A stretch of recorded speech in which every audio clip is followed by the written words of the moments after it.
Namaskaram, Ayurved Nama. Hello everyone. I hope you all are doing great. I am Khushi Rathi, a BMS second year student. Today I brought this video lecture to resolve some myths related to Ayurved. जो myths है आम लोगों के बीच Ayurveda medicine या treatment को लेकर आज हम उन्हें देखेंगे और रिजॉल्व करेंगे. Let's just start.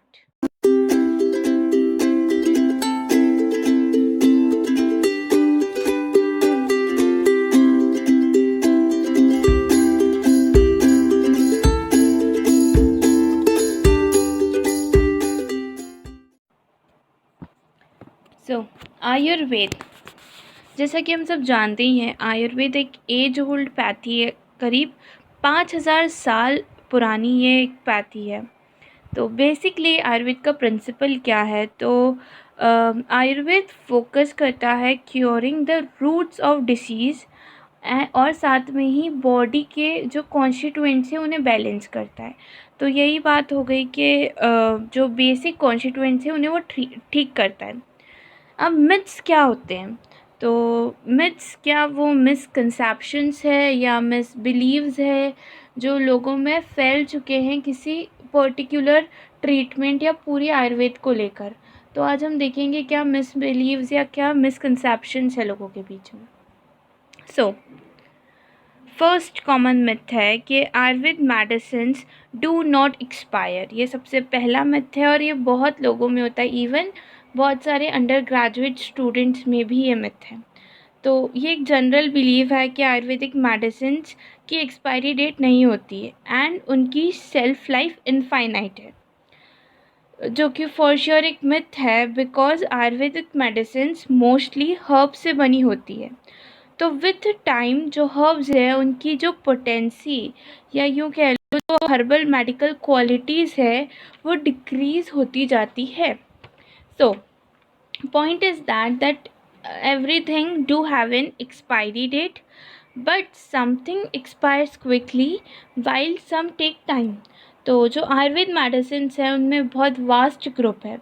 तो many of them expires with time with respect to their shelf life. पर कुछ मेडिसिन्स ऐसी है जो टाइम के साथ बेटर होती जाती है और टाइम के साथ वो ग्रेट हीलिंग प्रॉपर्टीज़ डिराइव कर लेती है जैसे जैसे वो पुरानी होती जाती है. जैसे कि घी, देसी घी, इन आयुर्वेद वी कॉल्ड इट घृत. तो वो टाइम के साथ साथ उसकी हीलिंग पावर और मेडिसिनल प्रॉपर्टीज़ और बढ़ती जाती है. So the next myth is that Ayurvedic principles of treatment are outdated and do not show much efficiency in modern era. So for resolving this point, हम स्टार्ट करते हैं Ayurvedic principal से. तो आयुर्वेदिक प्रिंसिपल क्या है? तो Ayurvedic principle is about curing the human body. जैसे कि if you have a disease and opt for Ayurvedic treatment, तो आयुर्वेद में we mostly concentrate on curing the roots of disease. So disease के साथ साथ आपकी बॉडी क्योर होती है because Ayurveda do have principle that कोई भी डिसीज़ होती है तो वो बॉडी के कॉन्स्टिट्यूशनल इम्बैलेंस के कारण होती है. So what does Ayurveda do? Ayurveda do balance the constituents of the body, जिससे डिसीज़ ऑटोमेटिकली क्योर हो जाती है. सो द पॉइंट वॉज कि ये जो आयुर्वेदिक प्रिंसिपल्स है वो आउटडेटेड हो गए हैं एंड मॉडर्न एरा में एफिशिएंट नहीं है, जो कि फॉर श्योर एक मिथ है because with time diseases, infectious agent ये सब बदल सकते हैं. पर क्या बॉडी के बेसिक कॉन्स्टिट्यूएंट्स बदल सकते हैं? जो कि आंसर है नहीं, बॉडी के बेसिक कॉन्स्टिट्यूएंट्स नहीं बदलते. सो आयुर्वेद के सभी प्रिंसिपल्स और ट्रीटमेंट आज भी उतने ही एफिशिएंट है अगर हम उन्हें अच्छे से इम्प्लाई करेंगे. नेक्स्ट मिथ कि Ayurveda medicines consist only plant derivatives, herbs and does not required an qualified Ayurved doctor for its prescription. So discussing about the first point that कि आयुर्वेद मेडिसिन्स में सिर्फ प्लांट डेरिवेटिव्स और हर्ब्स यूज़ होते हैं। सो यहाँ पर जो सिर्फ वर्ड है वो कॉन्ट्राडिक्टरी है, बिकॉज हाँ, आयुर्वेद मेडिसिन में प्लांट डेरिवेटिव्स और हर्ब्स यूज़ होते हैं, पर इसके अलावा मेटल्स का भी यूज़ होता है, जैसे gold, silver, zinc, etcetera etcetera, जिससे भस्म बनती है।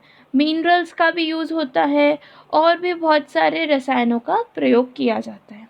अब जो सेकेंड पॉइंट है कि आयुर्वेद ट्रीटमेंट लेने के लिए कोई क्वालिफाइड आयुर्वेद डॉक्टर की ज़रूरत नहीं है, जो कि फॉर श्योर मिथ है, क्योंकि अगर आपको प्रॉपर आयुर्वेदिक ट्रीटमेंट लेना है तो आप एक आयुर्वेदिक डॉक्टर के पास जाएंगे, वो आपको एग्ज़ामिन करेगा। एग्ज़ामिन करने के अलग अलग तरीके हैं, जैसे कि दशविध परीक्षा या नाड़ी परीक्षण या प्रकृति परीक्षण, एंड वो आपकी बॉडी को प्रॉपरली एग्ज़ामिन करके ही मेडिसिन एडवाइस करेगा। तो आयुर्वेद प्रैक्टिशनर या आयुर्वेद क्वालिफाइड डॉक्टर की ज़रूरत है फॉर प्रिस्क्राइबिंग द मेडिसिन्स।